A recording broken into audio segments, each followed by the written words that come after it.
Ladies and gentlemen, it is now time for the keynote speeches of the day. Please join hands with me to welcome Dr. Noshir Cotractor, Professor of Behavioral Sciences and Communication at Northwestern University, USA. The title for Dr. Noshir Cotractor's discussion will be Crossing Borders, Bridging Disciplines, A Scholar's Journey in Communication. I'm delighted to have this opportunity to be here for the first time in my life in this wonderful country.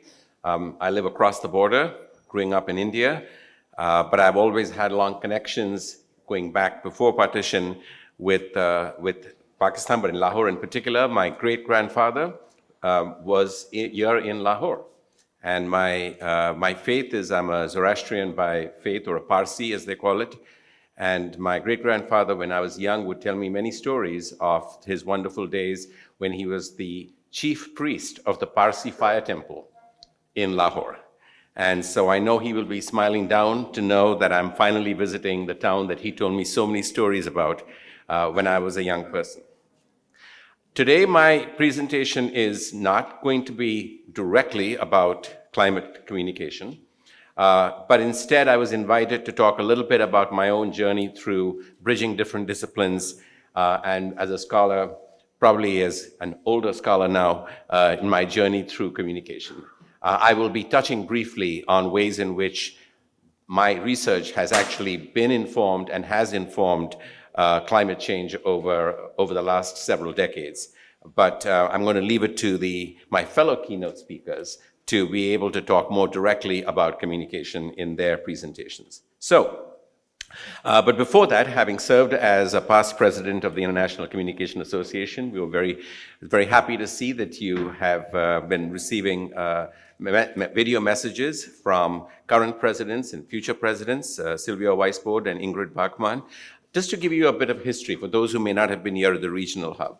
ICA as an association started back almost 75 years ago. In fact, the next conference that we are hosting next year will be the 75th annual conference of the International Communication Association. It began in 1950 as the National Society for the Study of Communication, and in 1969, when it had the large amount of 150 members from 28 countries, the name was changed to the International Communication Association. In 1973, it was the first time that we actually hosted our annual conference of this so-called International Communication Association outside of the United States. And we didn't go very far. We just went across the border to Montreal, Canada. And it was in 1977 that ICA hosted its first annual conference outside of North America. And it was held in Berlin, which at the time was still part of what was then West Germany. So since then, there have been a lot of other efforts at trying to become international, not just going to an international location. We have hosted annual conferences outside the United States on 18 occasions. And then we have also, in addition to just having our annual conference outside, we've hosted 24 regional conferences, with our first in Lima, Peru in 2006. And here we are at the 25th regional conference that we are celebrating here today in Lahore. In addition to regional conferences, we also have co-sponsored what we call as affiliate conferences, so conferences that are standalone, but we affiliate with them because we see that their goals and their interests align well with that of the field of communication. And then finally, one of the good things that came out of the pandemic was we realized that we needed to innovate more in being able to meet our colleagues where they are if they cannot meet us where the annual conference is. And that gave birth to the idea of the regional hubs. And so we've hosted over 10 regional hubs in the first year in 2020. That, of course, was an entirely virtual conference. But since then, we have continued that because we realize it provides an opportunity for individuals that engage globally with ICA conferences in their own local communities, not necessarily coming to one place. Speaking of environmental issues, it also helps reduce the carbon footprint, not making sure that everyone is traveling to a particular area. And so it also provides an opportunity to build community with one another and help develop regional networks that are sometimes so important, especially in the global south. And so in 2022, when we had the first hybrid conference back in person and online, which I had the pleasure of programming, it was in 2022 in Paris. And the theme was One World, One Network with a question mark and an exclamation mark built into it. As you can see, we had hubs all over the world, with the main one being in Paris, but all the hubs around the world in 2023. My colleague Unju Lee was programming it. It was held in Toronto, and there again you see that while we had a hub in Toronto, we had regional hubs in many parts of the world. And then, of course, in 2024, we anchored it in the Gold Coast, but we were also very happy that we had a regional hub right here in Lahore, Pakistan. And we hope that that's going to continue for the coming year as well, when again, I know that Lahore has been selected as a way of being able to handle this. But we didn't want to stop with regional hubs. And so one other effort that we took on is to expand the idea of hubs and to create chapters. So we now have something called REACH, the Regional Endeavors, Affiliate Conferences and Hubs Committee. The current committee is being chaired by another former ICA president, Mary Beth Oliver. And as we see the growing membership of ICA, we also recognize that we can celebrate that we are more international. But the bottom line is that if we look at our journals, we still do not equitably reflect international communities, and there is a need for further decentering of communication scholarship. ICA membership still remains concentrated in the US and Western Europe. So we really need to reimagine how ICA can take the next step in our quest for sustained global engagement. And that led us to the creation of ICA regional chapters. And this was something that, again, has been only started in 2023. We are now doing a pilot of that. And the idea of a chapter is not just a hub that comes together for 3 days during a conference, but a chapter is there permanently. You become a member of the chapter, you organize events throughout the year, and many of these events will be able to help, ICA will be able to help advance goals. You can host the regional hub, you can host distinguished speaker series, in person, virtually, and have workshops on various topics. It helps build networks on the ground amongst where you are directly. And so now, as part of this pilot, we have 6 of these ICA chapters. And the first one was in Indonesia, Nigeria, Kenya, China, France, and in India. Now, the good news is that while these are the 6 chapters that exist as of 2024, I personally am very much hoping that after following a review of the pilots, that we may have an opportunity to expand this. And certainly I would encourage everyone in this room to think about the possibility that if ICA were to open up for more chapters, I personally would love to see a chapter here in Pakistan. Saying that, I want to now switch gears and talk about how I got involved in communication. It's a very unusual presentation for me to make. I've not been asked to do this very often, but I guess as you get more gray hair or no hair, people start asking you, especially if you're from the South Asia area, then how did this all start? So for me, it started, I have these 2 pictures that show my first forays into communication, holding a telephone in my hand, one of my favorite toys when I was a kid. And I grew up in many parts of India, but the formative part of my education was in St. Xavier's College. So I'm very familiar and very deferential to the role that different Christian faiths have played in terms of helping advance education on the subcontinent. And then I went, after being in various parts of India, my dad worked for the railways, I got my undergraduate degree in a field that was one of 2 options that my parents gave me. Maybe true for some of you in Pakistan, may have heard of this as well. Parents want kids to become either an engineer or a doctor. I hated the sight of blood, so I really didn't have a choice. So I ended up getting into, I was fortunate to get into IIT back in 1978 and decided to pursue a degree in electrical engineering at IIT Madras. That's where I first got infected by the bug of communications. And it happened because while engineering and electrical engineering is focused on technology, one technology that caught my interest at the time was being developed at ISRO, the Indian Space Research Organization. And there I did all my summer internships. So the way that worked is, some of you may have heard that one of the biggest experiments of all time was something called SITE, the Satellite Instructional Television Experiment. This was something that was a vision of Dr. Vikram Sarabhai, the father of the Indian space program, and it is considered, as it's shown in the second slide and in the second picture, the largest sociological experiment was conducted in India to express the use of television technology for national development. This was a brand new idea at the time, via satellite into the villages. As you can see, the bottom right corner, there's a big television, there's a bigger dish, and people were trying to understand how we could use television for the purpose of education and for the purpose of instruction. That was when I, during my internship, met with the gentleman on the left, Dr. Binod Agarwal, who passed away last year. And as you can see, he was considered by many as one of the people, a generous mentor who shared a lot of his effort in understanding the social impacts of it. Engineers came up with the idea, but to understand how this was impacting individuals was something that was really quite novel, and it captured my heart and captured my imagination. That was when I knew that I was not going to be an engineer. I was going to be a person who studied what engineering can do to society at large. The objectives were to improve rural primary school, teacher training, agriculture, health, hygiene, nutritional practices, family planning, and national integration. I spent all of my summers while I was an undergrad outside the area of Ahmedabad in Gujarat, which is where the Space Application Center was, and being able to go in and talk to people, do studies, do interviews, do observations to understand how this is playing out. From that, one of the lessons that I learned about the effects of communication and technology has already been echoed by my previous speakers here. There are some in society who think of technology from a very utopian point of view. Technology is an unalloyed blessing. It's going to solve all problems. Did you say that technology is going to create some problems? For example, people say that AI now is adding to the environmental problem. A utopian will say, don't worry about it. More technology will solve the problems created by technology. And that is something that is a recurring theme in the area of utopians. Others take a very dystopian point of view. They say that technology is an unmitigated curse. It's a problem generator, not a problem solver.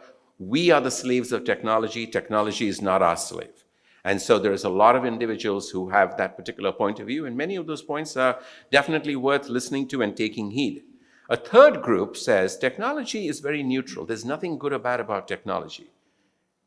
It's up to us to what we want to do with it.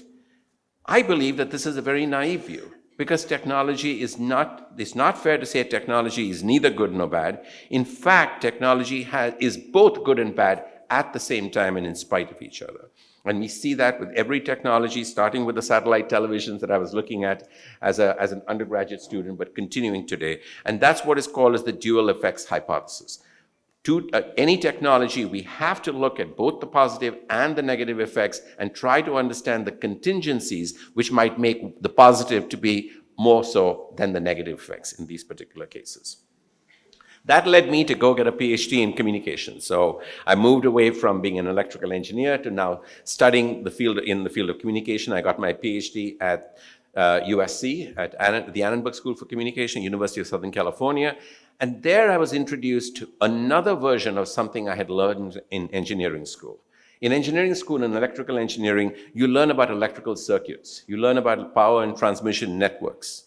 What I didn't know was that same set of concepts that I had learned as an engineer is also a powerful way to understand humans and to understand humanity, because we all live in networks. And it is networks that help us understand a lot of what we are trying to do, as well as help us understand many of the things, such as misinformation and disinformation, that we are not trying to do, that can also be there. And again, networks represents that dual effects that I was talking about. So I went to spend time at getting my PhD there, and I realized that it was a great opportunity for me to have a blend between my personal, family, and professional networks. This is a picture of me at the back there with glasses. Ev Rogers, who is a big legend in the field of development communication, did a lot of work in India. My sister and my dad and my mom when we were visiting India in 1986. A few years later, Ev Rogers and I took that same study that we had done about satellite television and published in my first article in the Journal of Broadcasting and Electronic Media in 1988, Meta-Theoretical Perspectives on Satellite Television and Development in India. While at USC, my advisor was Peter Manji. And this is a picture again of when he and his wife and children visited in India. at the same time in 1986. That took many more years for me to then write a book with him on the theories of communication networks that was published by Oxford University Press in 2003. We see a lot of other benefits, and what I want to show you here is that over the years, anything that I have done is entirely driven by the networks that I belong to. And these networks, point that I want to stress here is that even though we are in the field of communication, the networks that we need have to come not just to working with other fellow academics in communication, but across disciplines. And as you look at this over the years, as I spent my 37 years, 20 years at the University of Illinois, 17 years at Northwestern, I have worked hard to engage on almost every single project with people from a lot of other disciplines, whether it's sociology, statistics, computer science, engineering, industrial engineering. These are just lists of all the people I collaborate with that go across a lot of different disciplines. You see the colors that I have coded there are the people who come from disciplines. And this is an important lesson for us to learn, because one of the lessons that we already heard about today, and especially MCAP talks about it quite a bit, is the notion of trying to understand bridging academics with practice, academics with professions. And that is incredibly important. But it also, we need to remind ourselves that academics cannot work in their own isolated ivory towers, and they have to work with individuals from a lot of other disciplines. My students are the same way. I've had students now that are placed in a variety of other disciplines. My own appointment at Northwestern is partly in communication, obviously, but also in School of Management, also in Industrial Engineering and Management Science, also in computer science. So I like to be able to go through all of these different areas and look at it. And so that's what gave me an opportunity then to take my current students, but also see how we can partner in teaching courses with people from other disciplines on topics like computational social science. The lesson I want to leave you there with is, in the short term, we make networks, but in the long term, networks make us. And that we should never lose sight of the fact that when we have conversations at events like this, and we meet new people, and we learn more about what it is that they are doing, that one of the benefits of being able to do that is that down the road, it is these networks that help shape the ways in which we do things both individually and collectively. And a lot of my own research in the area of communication networks has focused on that one issue. From communication, we now come from sight all the way to Gen AI and generative AI. And I want to wrap up here by talking a little bit about how Gen AI is changing the way we do research, how we do communication research, both as the object of scientific inquiry and the conduct of scientific inquiry. What do I mean by that? Well, technology has changed the ways in which we communicate. Technology has changed who we communicate with. We are now living in a society where we are infused by algorithms. This particular article, which I co-authored, which was published in Science back in 2009, coined the term computational social science. So that in addition to doing surveys, experiments, interviews, ethnographies, we now have a new way of studying data that is at scale, because we have so much of what we do is available through digital traces.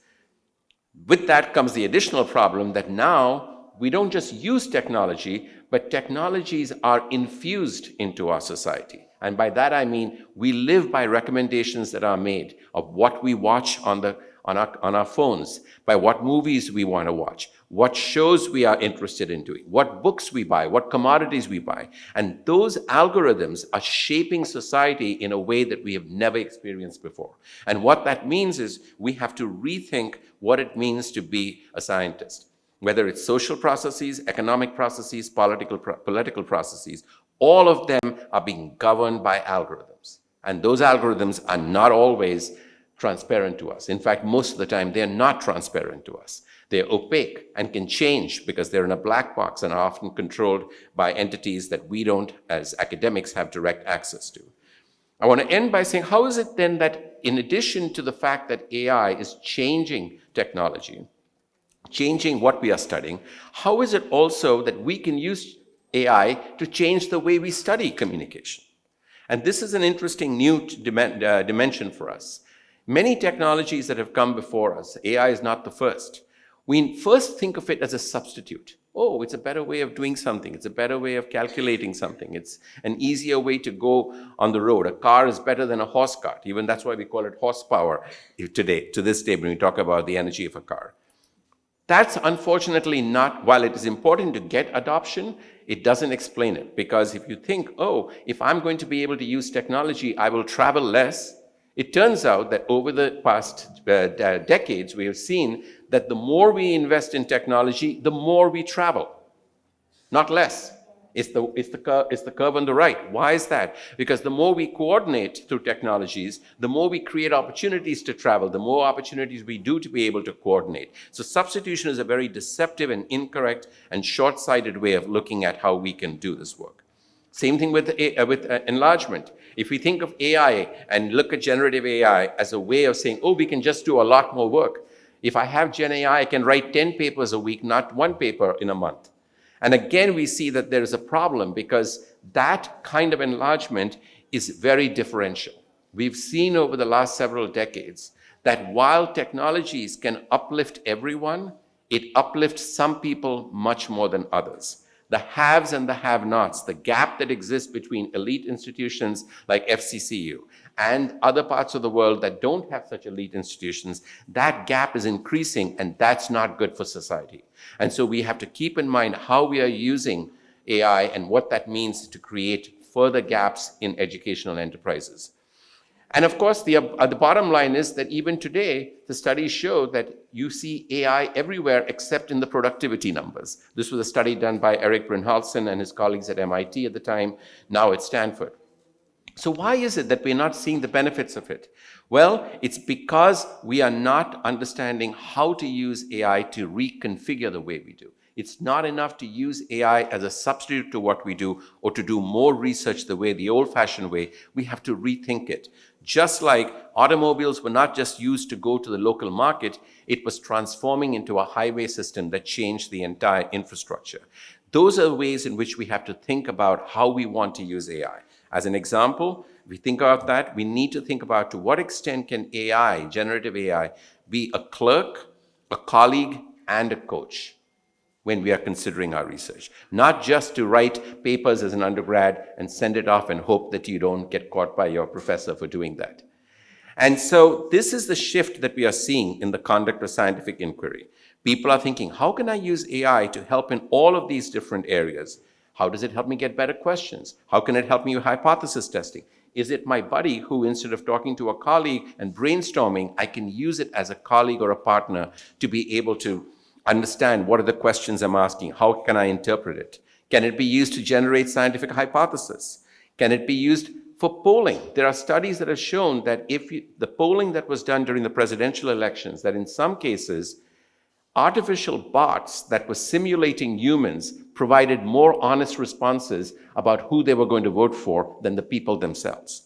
In social sciences, we know that there is something called social desirability. We tell the interviewer, we tell the surveyor what we think they want to hear. Bots can be trained not to do that, and in this case have shown that that was true. And so people are now using it to review papers. And unfortunately, that could be problematic. Some people are saying, that some journals are saying, if you're going to use Gen AI, we are prohibited from submitting a paper to us. These are all issues as communication researchers that we need to be thinking about. What is good and what is bad? Again, the dual effects, both can happen at the same time. And then I will finally end, but you can also use it for dissemination. AI, one of the things that as academics we're not very good at when we deal with practitioners is being able to answer the so what question. I've done research. How is this going to help a practitioner do things better? How is it going to enlighten society about certain issues related to, say, climate communication? So one of the things that has happened now is that you can take these tools and it'll create on the fly. So I don't know if anyone is familiar with Notebook LM, which is a product of Google. What I did was I took this conference, I took the program from this conference, the agenda of this conference, and I'm just going to use the last couple of minutes to show you something as a show and tell here.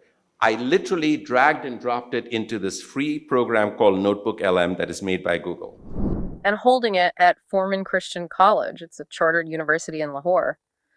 That adds another layer of intrigue to the whole thing. Oh, for sure. I mean, that kind of academic setting, Yeah, it could really shape the whole conversation. absolutely. And then the theme itself is so timely. Climate and communication. I mean, it feels like everyone's talking about climate change these days. Yeah. But this conference seems to be tackling the how. Like, how do we actually communicate about it effectively? Yeah, exactly. And I think what's particularly interesting is their focus on the global south. We often hear about climate change from a very Western perspective, but this conference is kind of flipping the script and asking what are the unique challenges and opportunities for climate communication in regions that are, most affected by the crisis. Right. Yeah. And I'm seeing Real heavy hitters from the communication world, Waqas Ages, Marwan Kredi, and Noshir Contractor. Each of them brings such a unique set of expertise that really aligns with the conference's themes. Marwan Kredi. I'm really intrigued by him. I know he's done a lot of work on Arab media and globalization. How might that perspective contribute to a conversation about climate communication in the global south? Oh, that's a great question. You know, I'm going to stop there because we have Marwan who can answer that question here later on in his keynote. But my point here was simply to show something. These technologies make it so easy for all of us who say we are good at doing the research, we're not good at being able to translate it to the public. All I had to do was drag and drop 2 files, your program from the website. And lo and behold, we were able to get a podcast that would catch the fancy of a lot of different people, a lot of different audiences. There's also a technology that I can show where you can create a video about promoting it, but that video was nothing remotely as good as the one that Firasat had put together on the website. So I'm not going to show that video to you here. So my last lesson here is that AI won't replace communication researchers, but communication researchers with AI will replace communication researchers without AI. And that's something we have to recognize, that whether it's the study of climate or any of these other areas, we need to embrace these technologies, embrace the fact that it's dual effects, positive and negative at the same time, and embrace the fact that it takes a network to be able to address all of these different issues. So, with that, thank you, Linda.